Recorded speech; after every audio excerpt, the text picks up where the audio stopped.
What does it look like when a nation tries to break another through sheer, overwhelming force? The night of December 5th to 6, 2025, provided the answer in terrifying detail. Russia launched 653 drones and 51 missiles, 704 total munitions in a single night. The largest combined aerial assault in the entire war and possibly the largest drone attack in human history.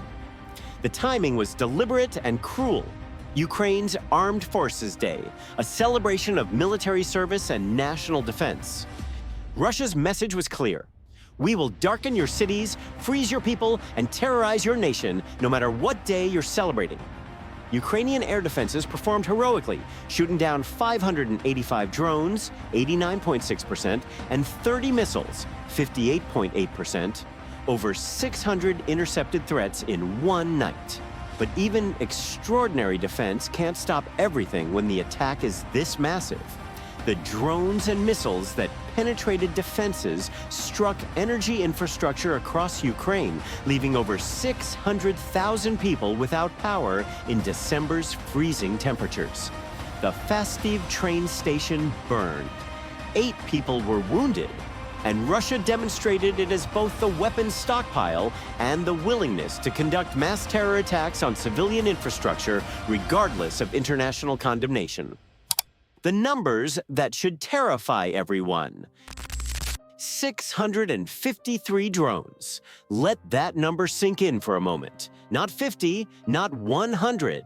653 individual unmanned aerial vehicles launched in a single night toward Ukrainian cities and infrastructure, each carrying explosives designed to destroy power stations, substations, and critical infrastructure that keeps lights on, heating running, and hospitals operating. Add 51 missiles to that total, a mix of cruise missiles, ballistic missiles, and other munitions, and you get 704 total weapons launched in approximately 8 to 10 hours. That's roughly 1 munition every minute at peak intensity. Imagine air raid sirens blaring across an entire nation for hours.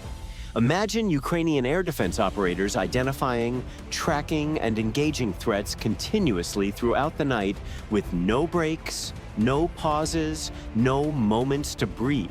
The scale is unprecedented. Russia has launched large-scale attacks before. 100-plus drones, 50-plus missiles have become almost routine in this war. But 704 total munitions, that's a qualitative escalation that demonstrates Russia has either stockpiled massive drone quantities or ramped up production to levels Western intelligence may have underestimated. The cost of this single attack is staggering. Shahed-type drones cost approximately $20,000 to $50,000 each, depending on configuration. 653 drones at $35,000 average equals $22.8 million in drones alone. Various missile types cost anywhere from $500,000 to $10+ million each. Conservatively estimating $2 million per missile average equals $102 million. Total estimated cost, $125 million for one night's attack. That's Russia spending the equivalent of a small nation's annual defense budget to terrorize Ukrainian civilians for 8 hours. Ukrainian air defense, the heroic mathematics. Ukrainian air defense forces intercepted 585 of 653 drones, an 89.6% success rate that borders on miraculous. Think about what that actually requires.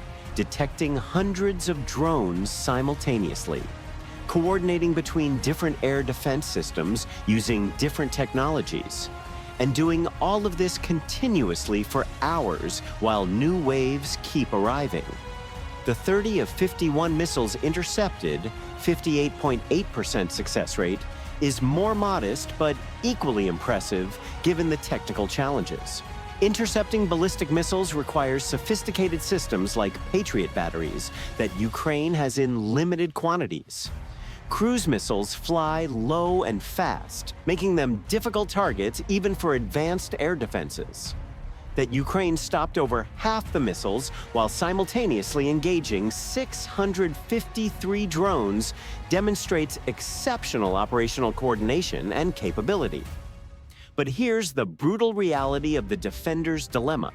Even extraordinary defense can't achieve 100% interception rates when the attack is this massive. 68 drones and 21 missiles penetrated Ukrainian defenses. 89 weapons that struck their targets or caused damage through debris from interceptions falling on populated areas. And those 89 weapons were enough to inflict serious damage.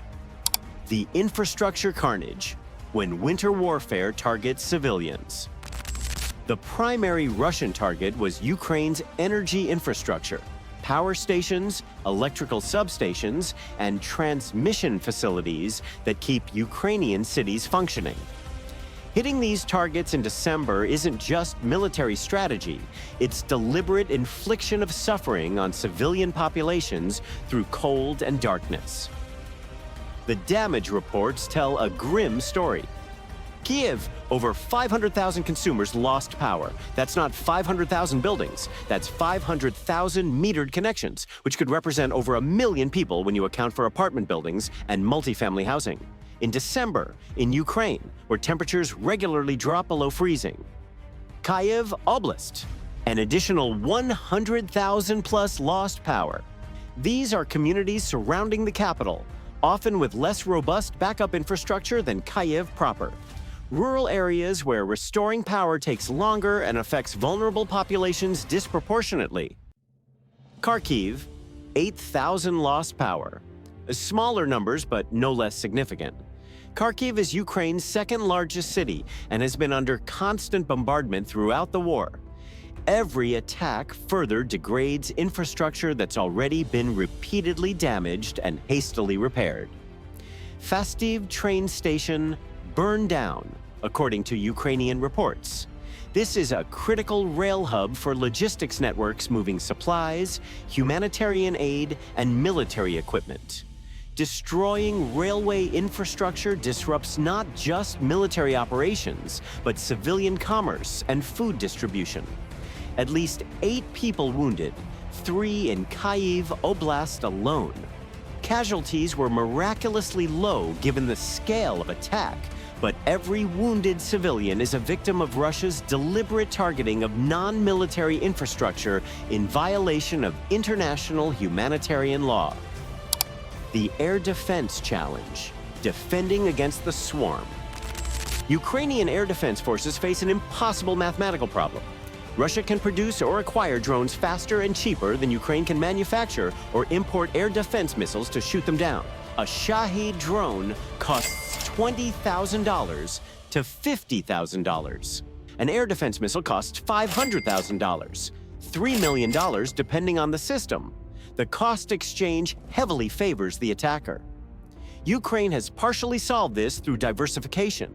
Mobile gun systems that can engage drones with cannon fire at far lower cost than missiles. Electronic warfare systems that jam drone navigation and communications. Fighter aircraft that can shoot down multiple drones per sortie. But the December 5th, 6 attack with 653 drones demonstrates the limits of even sophisticated multi-layered defense when Russia commits to overwhelming force. The 89.6% interception rate is extraordinary, but still leaves 68 drones that struck targets or caused damage. With Russia apparently capable of launching 600-plus drone attacks, even 10% penetration creates significant damage. This forces Ukraine into an unsustainable defensive posture where they must maintain near-perfect interception rates to prevent infrastructure damage. Western military aid partially addresses this challenge through advanced air defense systems like Patriots and NASAMS. But these systems are expensive, limited in quantity, and primarily designed for high-value targets like ballistic missiles, not swarms of cheap drones. Ukraine needs cost-effective solutions for engaging mass drone attacks, and those solutions are still being developed. What December 5th and 6th actually means: the largest aerial assault in the war sends multiple messages. To Ukraine, Russia has drone stockpiles large enough to launch 600-plus drone attacks and the willingness to conduct mass terror strikes regardless of cost. Your air defenses, while impressive, cannot achieve perfect protection. To Russia's domestic audience, we're taking the fight to Ukraine in dramatic, visible ways that justify continued war spending and mobilization. Look at the scale of our attacks. We're winning the war through overwhelming force. To Western allies, Ukraine needs continuous, substantial air defense support to survive these attacks. The cost of defending against Russian drones is unsustainable without Western military aid. To international observers, Russia has fully committed to infrastructure warfare targeting civilians, violating international humanitarian law with attacks that have no legitimate military purpose. This is deliberate terrorism conducted at state level. The verdict when scale becomes strategy: 653 drones plus 51 missiles equals 704 munitions launched in one night at Ukrainian cities and infrastructure. Ukrainian air defenses performed heroically, intercepting over 87% of the total attack.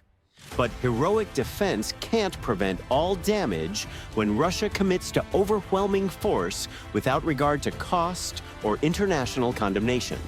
Over 600,000 Ukrainians lost power in December's freezing temperatures. Critical infrastructure burned, and Russia demonstrated it is both the stockpiles and the ruthlessness to conduct mass attacks targeting civilian suffering as deliberate strategy. The December 5th and 6th assault represents not just the largest aerial attack of the war, but a glimpse of Russia's evolving strategy. If battlefield victories are impossible, perhaps terror from the skies can achieve what ground forces cannot. If capturing territory proves too costly, perhaps freezing civilians into submission might work. It hasn't worked yet, but Russia keeps trying. One 653 drone attack at a time. If this analysis of Russia's largest aerial assault opened your eyes to the scale of Ukraine's defense challenge, smash that like button and subscribe for coverage of the strikes and strategies defining this war. Drop a comment. Can Ukraine's air defenses sustain this level of attack indefinitely? Let's discuss.